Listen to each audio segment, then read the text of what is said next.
بسم الله الرحمن الرحيم الحمد لله رب العالمين والصلاة والسلام على أشرف الأنبياء وسيد المرسلين خاتم النبيين وعلى آله وأصحابه أجمعين أما بعد أعوذ بالله من الشيطان الرجيم بسم الله الرحمن الرحيم إن عدة الشهور عند الله 12 شهرا في كتاب الله يوم خلق السماوات والأرض منها 4 حرم ذلك الدين القيم فلا تظلموا فيهن أنفسكم وقاتلوا المشركين كافة كما يقاتلونكم كافة واعلموا أن الله مع المتقين صدق الله العظيم.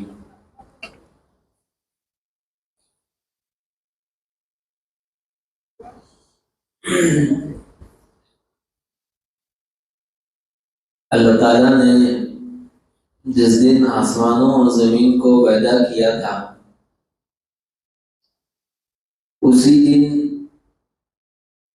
یہ بات بھی طے کر دی تھی کہ دنیا میں جو تاریخ مہینوں اور سال کا نظام چلے گا اس مکمل سال کے اندر 12 ماہ ہوں گے اور ان 12 مہینوں میں 4 مہینوں کو اللہ تعالیٰ نے تقدس اور احترام والے مہینے طے کیے تھے۔ 12 مہینوں سے مراد محرم، صفر، ربیع الاول اسلامی قمری مہینے مراد ہے، اور ان میں 4 مہینے وہ ہے جن کو اللہ تعالیٰ نے ان 12 میں سے خاص احترام اور تقدس والے مہینے اللہ نے بنائے ہیں۔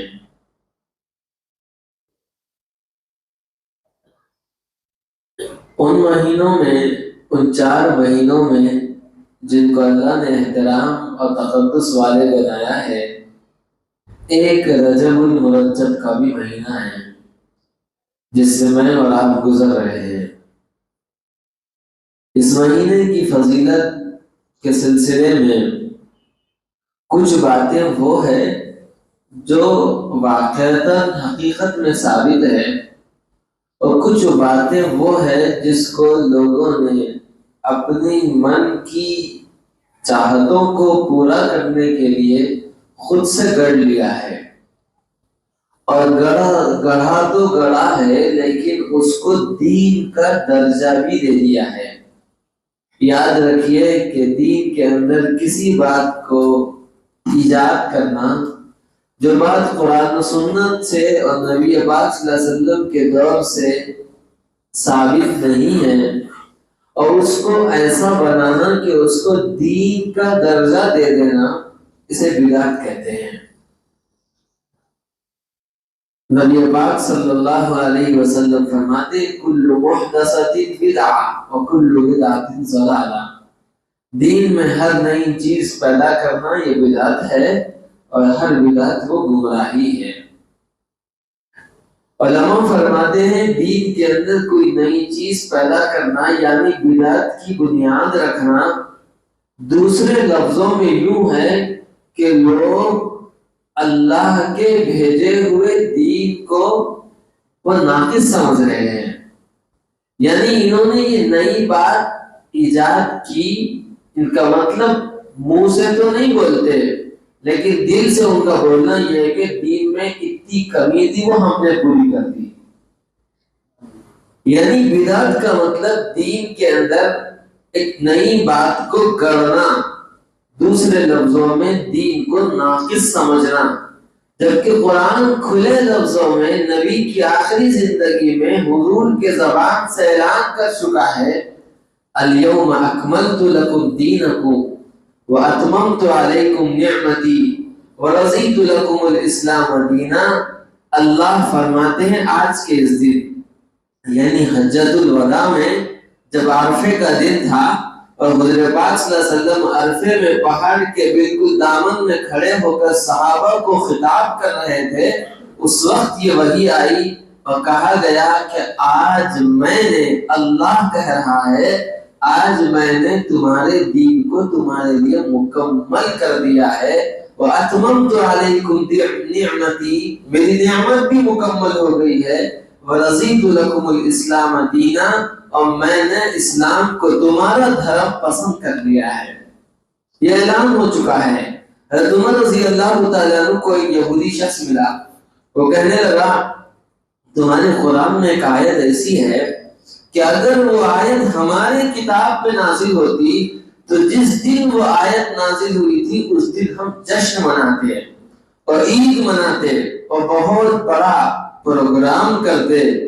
عمر رضی اللہ تعالیٰ عنہ پوچھنے لگے وہ کون سی آیت ہے جس کو تم اتنا اہمیت والی اور اتنا جشن کا موقع بتاتے ہیں؟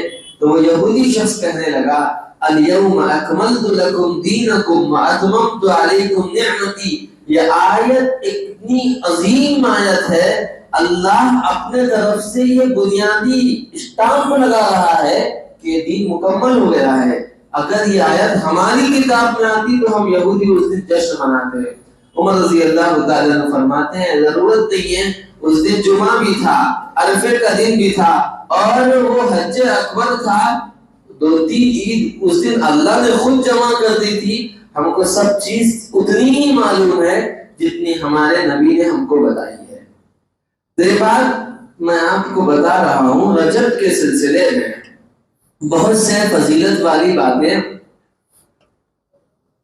وہ ہے جو بنیادی طور پر حقیقت میں ثابت ہے، کچھ باتیں وہ ہے جو لوگوں نے اپنی طرف سے کر لی ہے۔ رجب کے سلسلے میں جو باتیں قرآن و حدیث سے ثابت ہے وہ یہ ہے، اور جس پر علماء نے اتفاق بھی کیا ہے، کہ 5 راتیں ایسی ہیں جس راتوں میں اللہ دعائیں مقبول اور قبول فرماتے ہیں۔ ان میں سے ایک پہلی رجب کی شب ہے، ایک 15 شعبان کی شب، ایک جمعۃ المبارک کی شب، اور ایک رجب کی شب۔ یہ 3 اور 2 عیدین، ایک بقرعید والی عید، ایک رمضان والی عید، ان کی شب۔ یہ 5 شب ایسی ہے جن کو اللہ دعائیں قبول فرماتے ہیں۔ اس میں سے ایک پہلی رجب کی شب بھی وہ ہے جس کو اللہ دعائیں مقبول فرماتے ہیں۔ یہ بات قرآن و سنت سے اور علماء کے تحقیق سے بالکل یہ باتیں کلیئر اور صاف ہے۔ دوسری چیز رجب کے سلسلے میں جو بات ثابت ہے وہ یہ ہے کہ رجب میں اللہ نے ہمارے نبی کو معراج کا سفر عطا کیا تھا۔ آپ معراج میں تشریف لے گئے تھے، یہ بات بھی قرآن کے اعتبار سے احادیث کے روشنی میں ثابت ہے۔ یہ 2 بات، ایک حکیم الامت مجدد ملت حضرت مولانا اشرف علی تھانوی رحمۃ اللہ علیہ فرماتے ہیں کہ تحقیق سے یہ بات بھی ثابت ہے کہ رجب کے مہینے میں سرکار دو عالم صلی اللہ علیہ وسلم اپنے والدہ محترمہ کے بدن میں، پیٹ میں تشریف لائے تھے، وہ بھی رجب کا مہینہ تھا۔ یہ 3 باتیں وہ ہے جو بالتحقیق ثابت ہے۔ ایک، اس مہینے کی پہلی شب کو دعاؤں کا قبول ہونا، اس مہینے کے اندر سرکار دو عالم صلی اللہ علیہ وسلم کو معراج کا سفر نصیب ہونا، اور اس سفر میں آپ کا اپنے والدہ محترمہ کے پیٹ میں تشریف لانا۔ یہ 3 باتیں وہ ہیں جو بالتحقیق ثابت ہے۔ اور اس مہینے کو اللہ نے روز اول سے ہی احترام والا مہینہ بنایا ہے۔ اس کے علاوہ جو کچھ بھی اس مہینے میں کیا جاتا ہے وہ سب گڑی ہوئی باتیں ہیں۔ 2 بنیادی چیزیں جو میں اس مہینے کے سلسلے میں لوگوں نے اپنی طرف سے پھیلا رکھی ہے، وہ اس کی کچھ تحقیقات آپ کو بتانا چاہتا ہوں۔ آپ اتنا تو سمجھ رکھیے، یہ مہینہ تقدس والا ہے، احترام والا ہے۔ اس مہینے کی شروع تاریخ سے نبی پاک صلی اللہ علیہ وسلم اللہ تعالیٰ سے دعا کرتے تھے، اللہم بارک لنا فی رجب و شعبان و بلغنا رمضان۔ بار الہ رجب میں بھی برکت دیجئے، شعبان میں بھی برکت دیجئے، تاکہ ہماری عمر میں اضافہ ہو۔ اور اس کا مقصد کیا ہے؟ دعا کا آخری ٹکڑا بتاتا ہے وَبَلِّغْنَا رمضان۔ رجب میں برکت کا مقصد، شعبان میں برکت کا مقصد یہ ہے کہ صحت کے ساتھ، مالی فراوانی کے ساتھ، بغیر کسی پریشانی کے صحیح سالم آدمی رمضان تک پہنچ سکے، یہ دعا کرنے کا مقصد ہے۔ ہمارے نبی رجب سے دعا کرتے تھے، اور اللہ کے نبی صلی اللہ علیہ وسلم نے ایک حدیث میں فرمایا، آپ فرماتے ہیں رجب کے مہینے میں روزہ مت رکھا کرو۔ آپ سمجھ رہے ہوں گے کہ اللہ کے نبی یہاں سے تیاری کرا رہے ہیں۔ رجب میں روزہ مت رکھو، اس کا مطلب اگر کوئی بیمار ہے تو وہ دواؤں کا استعمال اچھی طرح کرے، کوئی کمزور ہے تو وہ کھانے کی اچھی چیزیں استعمال کرے تاکہ بدن طاقتور ہو، اور جب وہ جسم طاقتور ہوگا تو رمضان میں روزے کی عبادت، رمضان میں نمازوں کی عبادت کے وہ قابل بھی رہے گا۔ یہ تیاری رجب سے کرائی جا رہی ہے۔ رجب کے مہینے میں نیکیوں کا اضافہ، نیکیوں کا بھاؤ بڑھ جاتا ہے، گناہوں پر پکڑ میں سختی آ جاتی ہے۔ یہ تمام وہ باتیں ہیں جو دین کے صحیح راستے سے ہم کو ملی ہے، ثابت ہے۔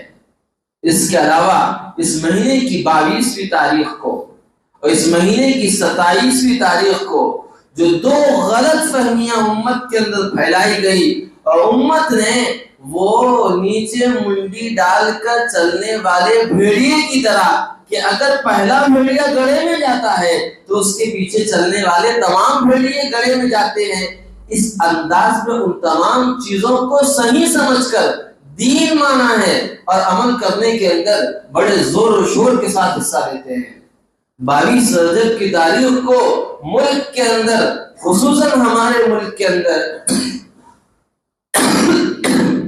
جو ایک رسم منائی جاتی ہے، جس کو آپ لوگ سمجھتے ہیں، جانتے ہیں، جسے کنڈوں کی رسم کہتے ہیں۔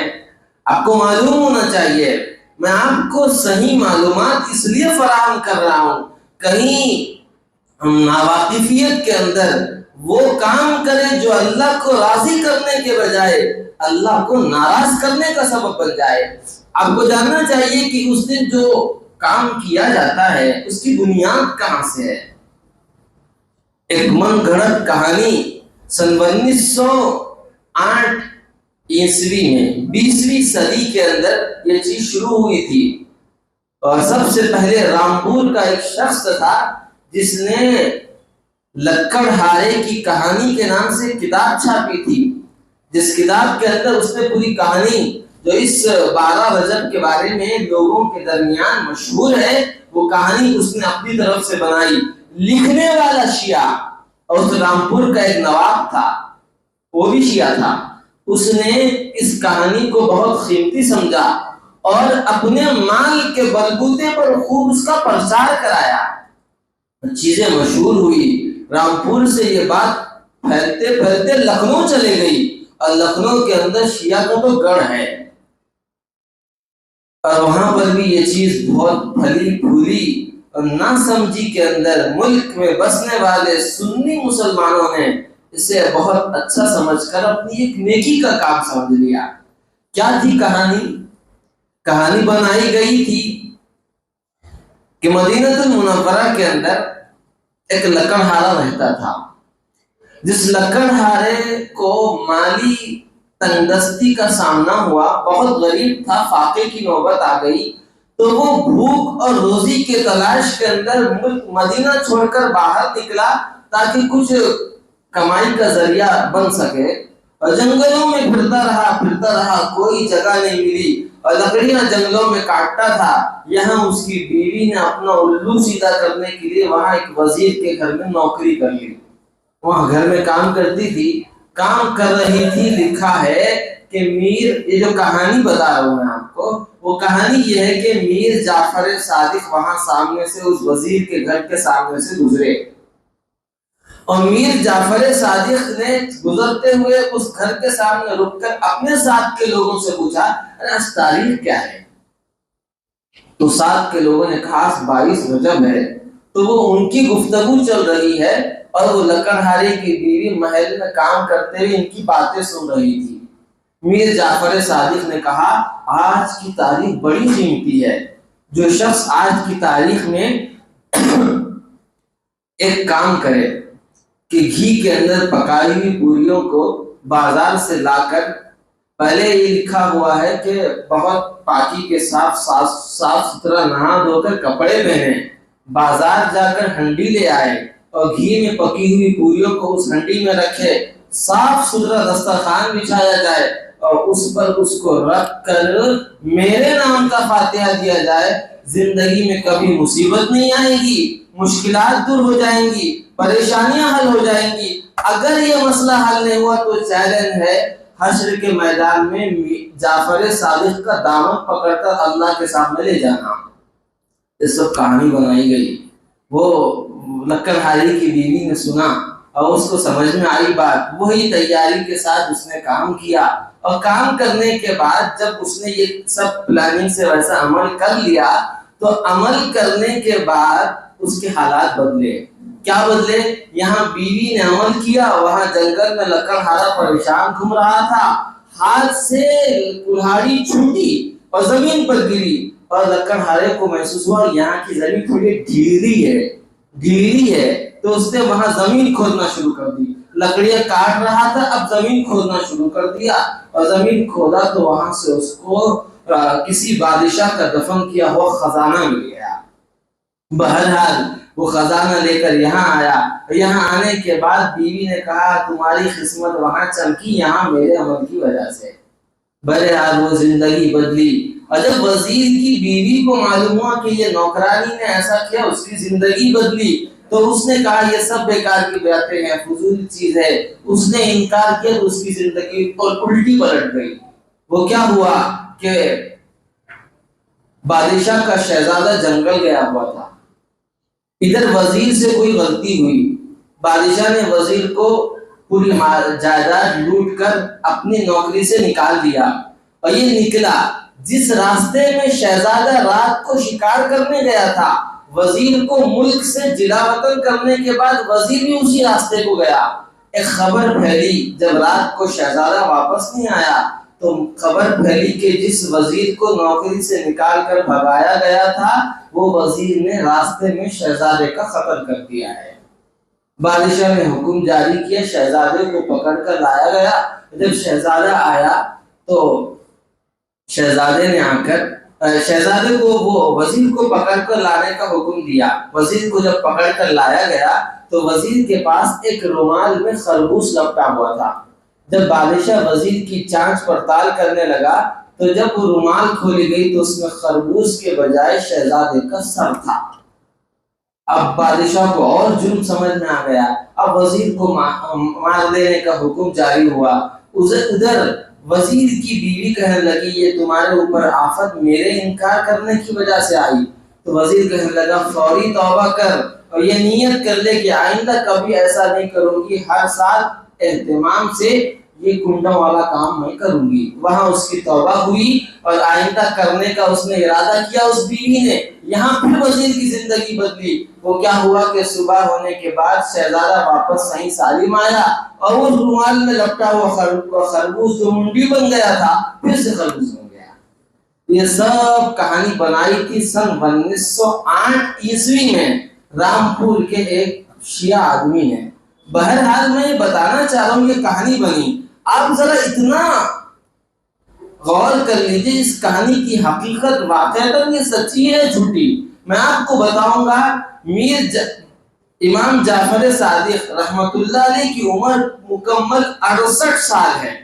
وہ پیدا بھی ہوئے مدینہ المنورہ میں، وفات بھی پائی مدینہ المنورہ میں، اور 8 رمضان المبارک کو ان کی پیدائش کی تاریخ ہے، 22 رجب ان کی پیدائش کی تاریخ نہیں ہے۔ پیدائش بھی مدینہ میں ہوئی، وفات بھی مدینہ میں ہوئی، پوری عمر کا ان کا جو حصہ بنتا ہے وہ 68 سال کا ہے۔ ان 68 سال کے اندر اس علاقے میں جو حکومتیں آئی ان میں سے 52 سال بنو امیہ کی حکومت تھی اور 16 سال بنو عباسیہ کی حکومت تھی۔ اور آپ اگر تاریخ کے اعتبار سے دیکھیں گے تو بنو امیہ کا تخت دارالسلطنت وہ دمشق تھا اور بنو عباسیہ کا دارالسلطنت وہ بغداد تھا۔ جب دونوں دارالسلطنت ایک دمشق میں ہیں اور ایک بغداد میں ہیں تو پورا عرصہ تاریخ کا پچھلا پلٹا کے دیکھ لیے، مدینہ میں نہ کسی بادشاہ کا ہونا ثابت ہے، مدینہ کے اندر نہ کسی وزیر کا ہونا ثابت ہے۔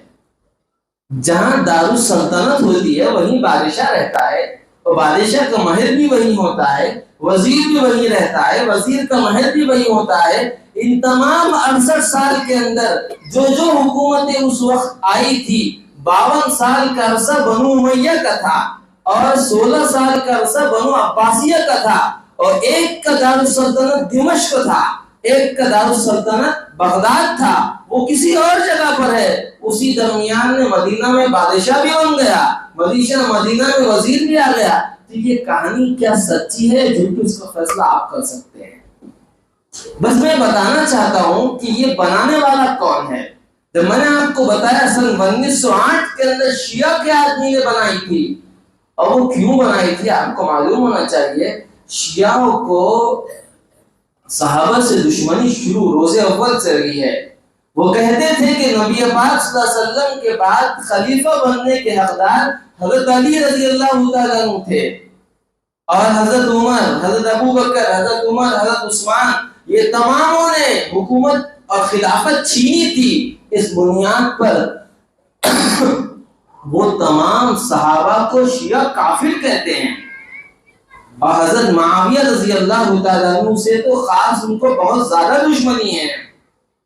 22 رجب کو حضرت معاویہ رضی اللہ تعالیٰ عنہ کا انتقال ہوا تھا، اور شیعوں کو حضرت معاویہ سے بڑی دشمنی تھی۔ وہ کیوں؟ اس لیے کہ حضرت علی حضرت معاویہ رضی اللہ تعالیٰ عنہ کے درمیان میں تاریخ میں غلط ایک جنگ ہوئی تھی، اور وہ چونکہ حضرت علی رضی اللہ تعالیٰ عنہ کے مقابل میں تھے، اور شیعوں کو حضرت علی رضی اللہ تعالیٰ عنہ سے محبت بہت زیادہ ہے، اس لیے وہ حضرت معاویہ کی دشمنی میں 22 رجب جو ان کی وفات کی تاریخ تھی، ایک ایسی کہانی جو ڈپلیکیٹ کر کر ان کے موت پر مسلمان بھی خوش ہو، اس لیے انہوں نے یہ سب پلان اور یہ خاکہ بنایا تھا۔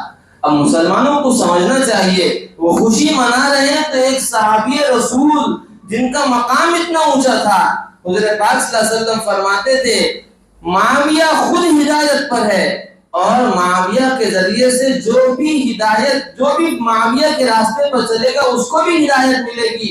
آپ دعا کرتے تھے اللہ معاویہ کو بھی ہدایت دے، اور معاویہ کے ذریعے سے لوگوں کو ہدایت دے۔ اور یہ بڑے اونچے درجے کے صحابی تھے، جن کی بہن حضور کے نکاح میں تھی، یہ اتنے اونچے درجے کے صحابی تھے۔ کاتب وحی تھے، اللہ جو وحی حضرت جبرائیل کو دے کر بھیجتے تھے، وہ وحی جن لوگوں سے حضور لکھاتے تھے اس میں حضرت معاویہ رضی اللہ تعالیٰ عنہ کا بھی نام ہے، کہ حضور امی تھے، لکھنا نہیں جانتے تھے۔ حضرت معاویہ سے کہتے تھے معاویہ یہ وحی مجاہد تم لکھو۔ اتنا اونچا درجے کا صحابی، اب ہم اپنے دامن میں جھانک کر سوچ لے کہ ہم کسی صحابی کے وفات پہ جشن منا رہے ہیں یا کیا ہمارا معاملہ ہے۔ اور 27 رجب کو شب معراج جس کو کہا جاتا ہے کہ اس دن نبی پاک صلی اللہ علیہ وسلم کو معراج کا سفر ہوا تھا، بڑی عظیم رات ہے، بڑا اونچا سفر نبی پاک صلی اللہ علیہ وسلم کا ہوا ہے، اس میں کوئی دو رائے نہیں ہے۔ لیکن میرے بھائیوں، ہمارا دین نقل پر چلتا ہے، عقل پر نہیں چلتا۔ ہم اسی بات کی نقل کرتے ہیں جو ہمارے نبی نے ہم کو کر کر دکھائی ہے، جو ہمارے نبی نے ہم کو کہہ کر بتایا ہے، وہی کام ہمارے دین کے اندر معتبر ہے۔ جس کام کو نبی نے نہیں کیا، جس کام کو نبی نے نہیں کہا، وہ کام ہمارے دین کا حصہ نہیں ہے۔ 27 رجب کو نبی پاک صلی اللہ علیہ وسلم کو بڑا اونچا سفر ہوا، بڑی عظیم سفر ہوا، بڑی عظیم رات ہے۔ لیکن اس رات کے سلسلے میں نہ کسی صحابی نے کچھ کیا، نہ اس کے بعد تابعین نے کیا، کہ اس رات کو نہ کسی خاص نماز کا منقول ہونا ثابت ہے، نہ اس کے دن روزہ رکھنا ثابت ہے، کوئی عبادت منقول نہیں ہے۔ یاد رکھیے، مکمل رجب کا مہینہ بڑا احترام والا ہے، اس کے اندر نیکیوں کا بھاؤ بڑھتا ہے، گناہ کے اندر پکڑ میں سختی آتی ہے۔ لیکن رجب کے مکمل مہینے میں کوئی ایک دن، خاص دن عبادت کا اور کوئی عبادت کا طریقہ منقول نہیں ہے۔ 1 سے لے کر 30 تک عبادتیں کیجئے، نیکیاں کیجئے، صدقہ خیرات کیجئے، سب کچھ درست ہے، لیکن مخصوص دن کو مخصوص انداز کے ساتھ عبادت کرنا ہماری شریعت سے ثابت نہیں ہے۔ تو میرے بھائیوں، مہینہ رجب کا چل رہا ہے، کھرا کھوٹا حق غلط سب آپ کے سامنے میں نے بتایا ہے۔ اللہ ہم کو دین کی سمجھ نصیب فرمائے۔ اس وقت ایک اور بات میں آپ لوگوں کی گوش گزار کرنا چاہتا ہوں، بڑے مختصر 2 بول کے اندر۔ اس وقت ہمارے مسلم سماج کے نوجوانوں کا حال یہ بنتا جا رہا ہے، چلو تم ادھر کو ہوا ہو جدھر کی۔ مسئلہ یہ ہے کہ اس وقت چند دن پہلے مسلمان نوجوانوں نے ہمارے شہر میں نہیں بلکہ پورے ملک کے اندر ایک بیہودہ جو ایک کام ہے، جو سیریل کے طور پر بگ باس کے نام سے چلا ہے، اس میں ایک شخص منور فاروقی کے نام سے جس کو فتح ملی، یاد رکھیے جس کام پر اس کو فتح ملی ہے وہ کام بڑا بیہودہ کام ہے، جس کے اندر شریعت کا بنایا ہوا خاندانی نظام، شریعت کا بنایا ہوا پاکیزہ نظام تار ہو رہا ہے، جہاں پر محرم اور غیر محرم کو کوئی امتیاز نہیں۔ غیر محرم کے ساتھ بیہودہ انداز میں ایک بند کمرے کے اندر ہمارے نبی فرماتے شیطان ہوتا ہے ان کے درمیان میں۔ ایسے وقت پر انہوں نے جو کچھ بھی کیا، جو کچھ بھی انداز سے ان کی کامیابی ملی، یاد رکھیے کہ ملک میں ایک وقت آیا تھا جس وقت اس شخص کو مسلمانوں نے کوپریٹ کیا تھا، وہ اس لیے کہ اس شخص کے پیچھے ملک کی ایک دشمن پارٹی، نفرت رکھنے والی پارٹی نے اس کا پیچھا کیا تھا۔ اس وقت ہم نے اسلام کے بلبوتے پر اس کا ساتھ دیا تھا، لیکن اگر وہ شخص غلط کام کرتا ہے، ہمارے پاس کسی شخص کی قیمت نہیں ہے۔ کام اگر نیک ہے تو شخص کی قیمت ہے، کام اگر غلط ہے تو شخص کی کوئی قیمت نہیں۔ جس کام پر کامیابی ملی اور ملک کے اندر مسلم نوجوانوں نے جو جشن منایا، اگر یہ ہمارا حال رہے گا تو یاد رکھیے کل کو کوئی باطل بھی طریقے سے اگر ہم کو بہکانا چاہے گا تو ہمارا مسلمان کا اگر یہ مزاج رہے گا تو پھر وہ باطل راستے پر جانے سے نہیں رک سکتا۔ وہ اس لیے کہ جہاں مسلمانوں کو ڈھکیلا جا رہا ہے، مسلمان نوجوان بڑی تیزی سے جاتے جا رہے ہیں، اگر یہ مزاج رہا میرے بھائیوں، اگر یہ مزاج رہا، کیا وہ کام غلط ہے، کیا وہ کام صحیح ہے، اس کو دیکھے بغیر ایک نام مسلمان کے اوپر وہ لوگوں نے رات نہیں دیکھی، دن نہیں دیکھا، پیسہ نہیں دیکھا، کیسی قیمتوں سے پیسہ کمایا ہوا ہے، شادی خانے بک کیے گئے، پٹاخے بازی کی گئی اور روڈوں پر ان کے تصویریں لگا کر جشن کا ماحول بنایا گیا، ریالیاں نکالی گئی۔ سری غلط ہے، سری غلط ہے۔ یاد رکھیے اگر اس حالت میں ہماری موت آئی، نہیں سمجھ سکتے کہ اللہ ہماری بخشش بھی کرے گا یا نہیں کرے گا۔ ہمارے سب مسلمانوں کو کیا اس نے کوئی دین کو پھیلانے کا کام کیا تھا؟ کیا اس کے ذریعے سے کئی کروڑوں مسلمانوں نے کلمہ قبول کیا جس پر ہم اتنا جشن منا رہے ہیں؟ کیا ہوا؟ کس بنیاد پر جشن منا؟